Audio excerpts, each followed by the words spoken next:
Coucou les amis, je vous ai fait une petite vidéo tout à l'heure où je vous ai lu un conte malgache et je vous ai annoncé que je vous en ferai une deuxième sur un texte de Carl Gustav Jung. Je le trouve intéressant puisque j'aborde également dans mes guidances la notion de phénix qui renaît de ses cendres. Voilà, j'en ai même une petite figurine pour tout vous dire, que vous connaissez si vous êtes habitué de la chaîne.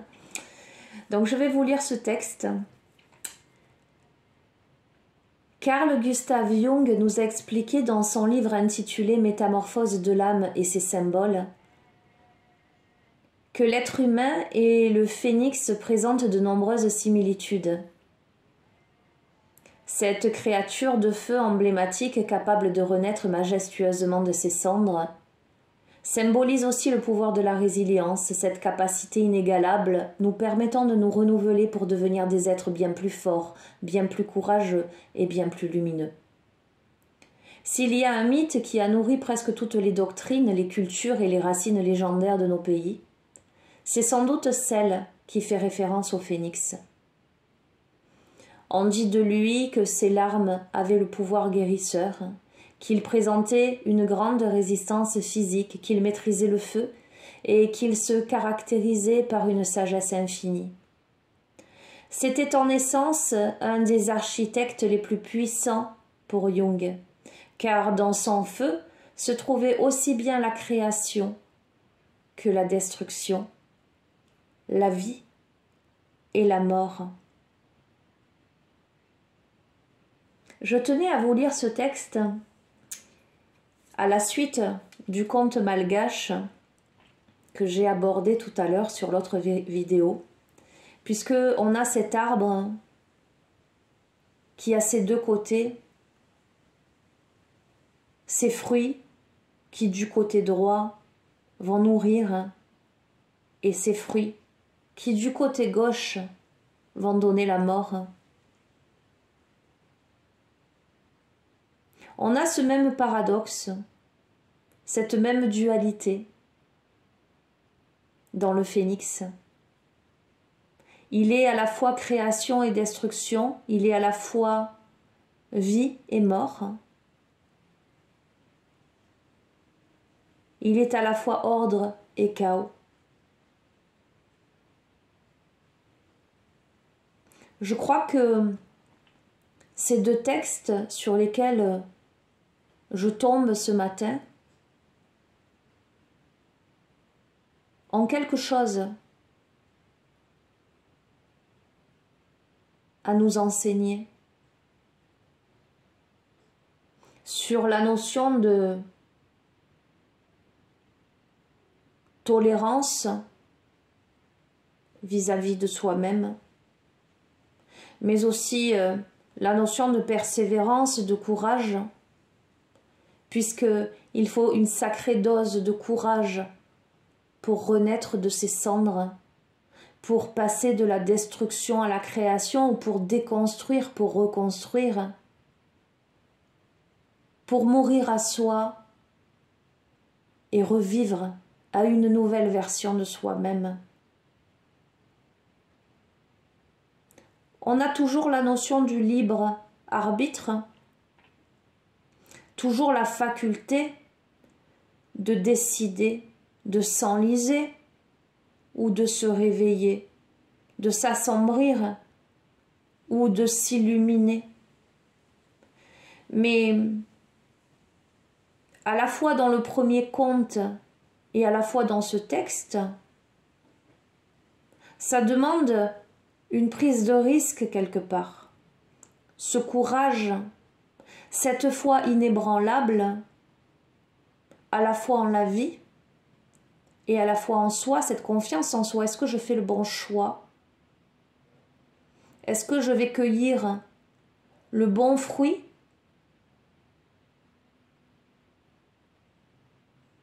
Est-ce que je me laisse flamber sans certitude aucune que je vais pouvoir renaître de mes cendres? c'est peut-être au moment où on est pris à la gorge, où on ne sait plus, où il n'y a peut-être plus d'espoir, comme dans l'autre conte. Cet homme, il va goûter au fruit de l'arbre sans savoir si c'est le bon ou pas, parce que il est pris à la gorge, parce que son fils est en train de mourir. Et donc, dans un ultime espoir, avec l'idée que potentiellement il peut se sacrifier, il va aller cueillir un fruit.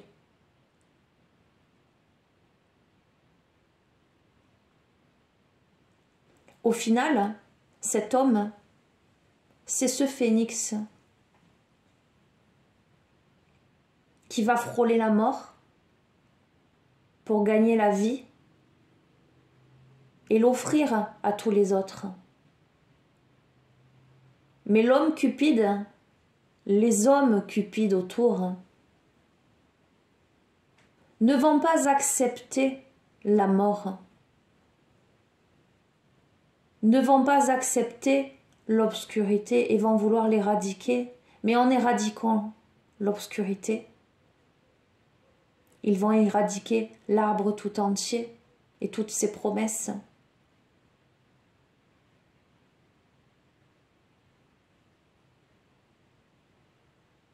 Voilà les amis, je vous laisse sur ces 2 petites vidéos, sur ces réflexions. Je vous partage également un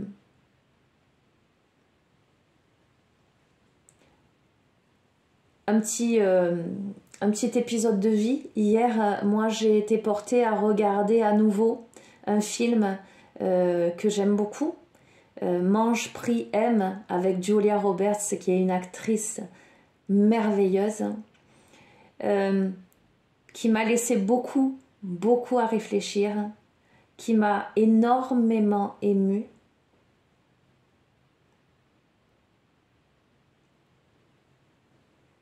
Qui m'a permis de comprendre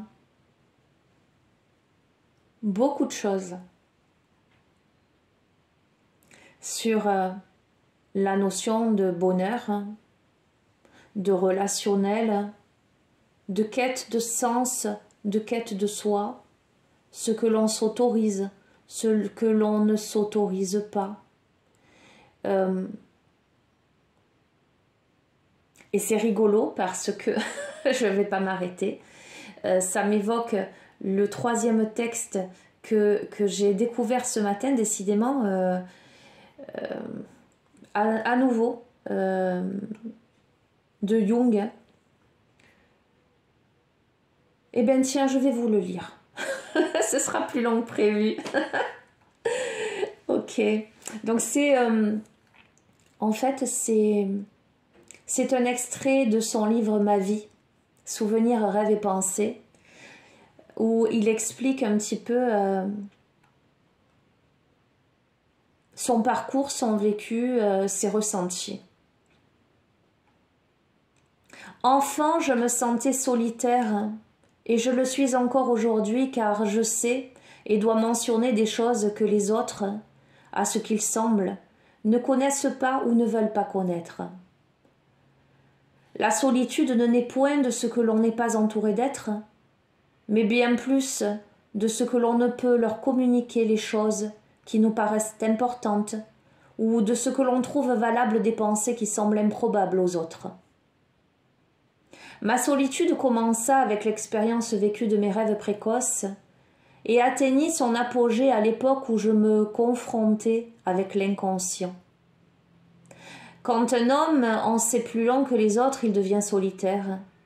Mais la solitude n'est pas nécessairement en opposition à la communauté, car nul ne ressent plus profondément la communauté que le solitaire. Et la communauté ne fleurit que là où chacun se rappelle sa nature et ne s'identifie pas aux autres. Il est important que nous ayons un secret et l'intuition de quelque chose d'inconnaissable. Ce mystère remplit la vie d'une nuance d'impersonnel, de numinosum. Qui n'a pas fait l'expérience de cela a manqué quelque chose d'important. L'homme doit sentir qu'il vit dans un monde qui, à un certain point de vue, est mystérieux, qu'il s'y passe des choses dont on peut faire l'expérience, bien qu'elles demeurent inexplicables, et non seulement des choses qui se déroulent dans les limites de l'attendu. L'inattendu et l'inhabituel font partie de ce monde. Ce n'est qu'alors que la vie est entière. Pour moi, le monde, dès le début, est infiniment grand et insaisissable. Et je fais le parallèle avec ce film-là dont je vous ai parlé, Mange, Prie, Aime, où pour aller à la découverte de soi, pour aller à la découverte d'elle-même, pour comprendre les fondements de son être, ses aspirations, ses besoins, ses désirs, elle va s'élancer dans une quête. Elle va parcourir le monde. Ça m'évoque aussi L'Alchimiste de Paulo Coelho. Et elle comprend la nécessité du point d'équilibre et croit que ce point d'équilibre doit être maintenu quelque part dans le contrôle de ses émotions, avec la peur de ne plus s'appartenir quelque part, pour réaliser enfin que c'est peut-être dans le déséquilibre de l'amour que l'équilibre naît, l'amour de soi, mais aussi l'amour de l'autre. Voilà, sur ces belles paroles, je vais vous laisser les amis. Je vous embrasse très très fort. Je pense que je vous ferai une guidance de la pleine lune demain, puisque elle est demain matin très très tôt. Je penserai à vous ce soir lorsque je ferai résonner mon tambour. J'aurai une pensée, une vibration sonore pour chacun d'entre vous. Je vous embrasse très fort. Prenez bien soin de vous les amis. À très bientôt. Et si vous tombez sur cette vidéo avant d'avoir vu la précédente, je vous invite, si ce n'est déjà fait, à aller la visionner. À très bientôt. Au revoir.